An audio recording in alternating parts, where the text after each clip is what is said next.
அதே மாதிரி ஒரு இன்னொரு அம்மா கேட்டாங்க, என்ன அதாவது அம்பாள் வந்து முக்தி பிரதானம்னு சொல்கிறாங்க, சுவாமியை காட்சி கொடுக்கணும் பார்க்கணும் அப்படின்னா. அப்படிலாம் தயவு பண்ணி யாரும் பிரார்த்தனை பண்ணிக்காதீங்க. நல்லா ஞாபகம் வச்சுங்க. மோட்சம், முக்தி, சாமியை பார்க்கறது, அந்த மாதிரி விஷயங்கள்லாம் யாரும் கேட்காதீங்க. எளிமையான வழி என்ன அப்படின்னு கேட்டால், இது உபாசனையில் சொல்லப்பட்டிருக்கு.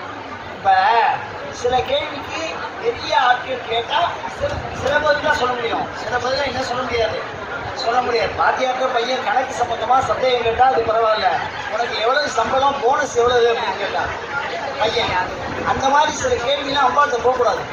அதனால் நான் என்ன சொல்கிறேன்னா, பையத்துள் வாழ்வாங்கு வாழ்வார், வானுரையும் தெய்வத்துள் வைக்கப்படுவார்.